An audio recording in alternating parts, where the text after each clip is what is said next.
Hello friends, this is ममता चौधरी। आज मैं आप सभी को इतिहास के बारे में पढ़ाऊंगी। तो सबसे पहले हमें जानना होगा इतिहास क्या होता है। इतिहास का मतलब होता है अतीत के क्रमबद्ध अध्ययन को इतिहास कहते हैं। अब अतीत में सारी घटनाएं नहीं, अतीत में घटित हुई महत्वपूर्ण घटनाओं के अध्ययन को हम इतिहास कहते हैं। ठीक है फ्रेंड्स, अब हमें समझना है इतिहास को 3 पार्ट्स में डिवाइड किया गया है। पहला जो है प्राचीन इतिहास, दूसरा मध्यकालीन इतिहास, तीसरा है आधुनिक इतिहास। तो आज हम जो बात करेंगे वो हम करेंगे प्राचीन भारत पर। ठीक है, तो सबसे पहले हमें ये जानना होगा प्राचीन भारत जो है उसमें क्या क्या हुआ। तो प्राचीन भारत में सबसे पहले हमें ये समझना है कि भारत का नाम भारत क्यों पड़ा। तो पहला जो आपका ये क्वेश्चन बन गया यहीं से कि भारत का नाम भारत जो है यहाँ रहने वाले भरत मुनि के नाम पर इसका नाम भारत पड़ा। फिर नेक्स्ट, भारत का नाम हिंदुस्तान कब पड़ा। भारत का नाम हिंदुस्तान तब पड़ा जब भारत में मुस्लिमों का आगमन हुआ मध्यकाल में।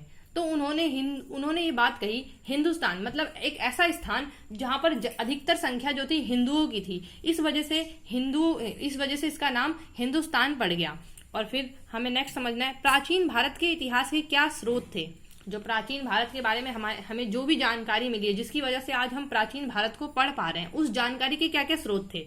तो सबसे पहला स्रोत इसके अंदर है हमारा धर्म ग्रंथ। तो आज हम पढ़ेंगे धर्म ग्रंथ। अब धर्म ग्रंथ क्या होते हैं? ऐसे ग्रंथ जो किसी विशेष धर्म से संबंधित हो उसे हम धर्म ग्रंथ कहते हैं। अब इसके अंदर हमारे धर्म ग्रंथ है वेद, पुराण, रामायण, महाभारत। लेकिन आज की वीडियो में हम सिर्फ और सिर्फ वेद के बारे में डिस्कस करेंगे। नेक्स्ट वीडियो में हम पुराण, रामायण और महाभारत के बारे में भी चर्चा करेंगे। उसके बाद अब हमें समझना है वेद। वेद क्या है? हमारे टोटल जो वेद हैं वो टोटल 4 हैं। कितने वेद है हमारे?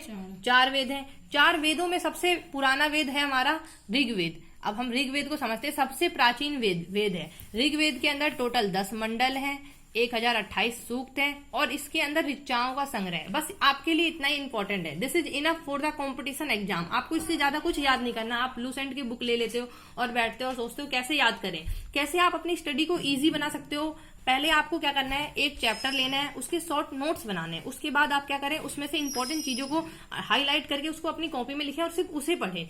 अब हमें समझना है ऋग्वेद में हमारे लिए इंपॉर्टेंट क्या है, 10 मंडल, 1028 सूक्त और इसमें ऋचाओं का संग्रह है। और याद करने का ट्रिक क्या है, देखो री से ऋग्वेद और री से ऋचाएं। तो इसे आपको क्या होगा, हमेशा याद रहेगा, आप भूलोगे नहीं। आपको ऐसे क्वेश्चन पूछा जा सकता है कि कौन से वेद के अंदर ऋचाओं का संग्रह है, तो आपको तुरंत माइंड में क्लिक कर जाएगा ऋचाओं और री से ऋग। तो ऋग्वेद के अंदर ऋचाओं का संग्रह है। जो नेक्स्ट हमारा वेद है वो है यजुर्वेद। यजुर्वेद के अंदर मंत्रों का संग्रह है। किसका संग्रह है? मंत्रों का।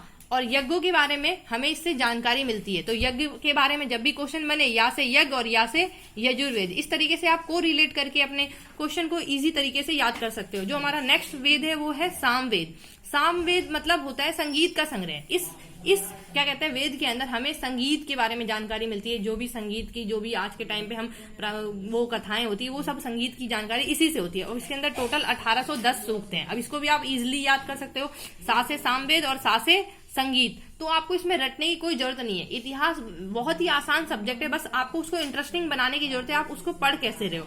जो हमारा नेक्स्ट है वो है लास्ट और सबसे बाद का वेद, वो है अथर्ववेद। और इस वेद से आपको बस इतना ही याद रखना है, इसके अंदर हमें तंत्र, मंत्र, जादू टोना, जो भी ये सारी चीजें, इन सब की जानकारी हमें अथर्ववेद से मिलती है। तो thank you very much friends. अगर आपको मेरी वीडियो पसंद आए तो you can like me and subscribe me. मिलते हैं अपनी नेक्स्ट वीडियो में। Take care, have a nice day.